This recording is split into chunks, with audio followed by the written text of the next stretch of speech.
I know you guys are reading the title and you're probably like, Rick, you can't make gains with one set. Well, I'm gonna show you how you can. So basically today I just want to speak with you guys on my experience of the one set method, training as close as I can to failure. Obviously I got this inspiration from the late great Mike Mentor, and honestly I've been having a really great time and my lifts have generally been increasing week to week. With this style of training, you're forced to keep watch on your recovery, and it's really helped me learn on which muscle groups that I can add volume to. I pair this with a high frequency training split where I train every muscle group around 2 to 3 times per week, and I've found pretty good results, so I just wanted to really share that with you guys.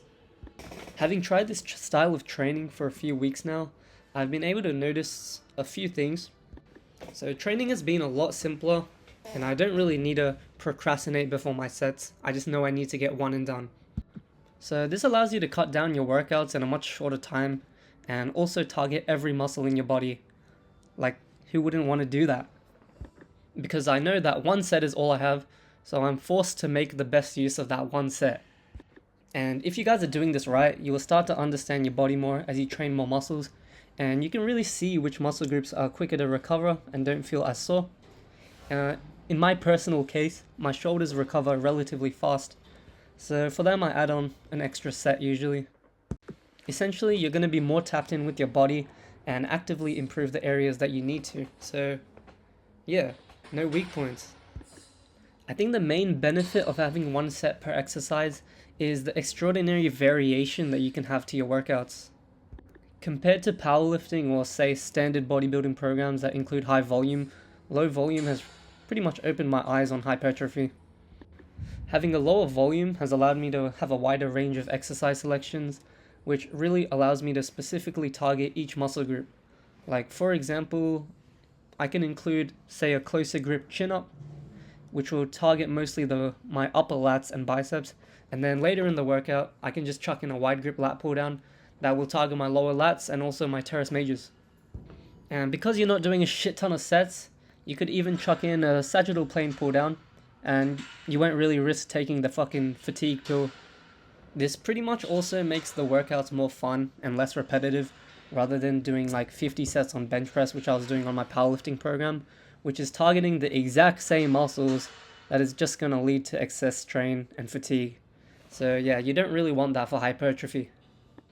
And I know that studies show that one set usually makes only around 60% of potential growth, but honestly the studies, they're pretty iffy, and by doing variations, say of your chest, there's going to be muscle overlap to a degree as well. So if you start with a flat press and you do an incline press after, your flat press is going to hit some incline, your upper chest, and your incline bench is definitely going to hit your lower chest. So that's almost like 2 sets anyway.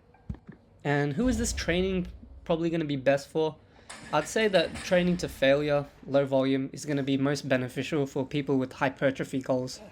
Let's say sports such as powerlifting or street lifting, they require a little bit of skill acquisition, which is helpful when doing multiple sets. Whereas someone with hypertrophy like me in mind doesn't really care about that shit. But don't just like train to failure and like don't track anything because you're training to failure. Fucking track it, bro. So you want to try to microload or add reps with each session as much as you can. Obviously, you're not going to be able to do this all the time, but a majority of the time, you want to overload without form breakdown.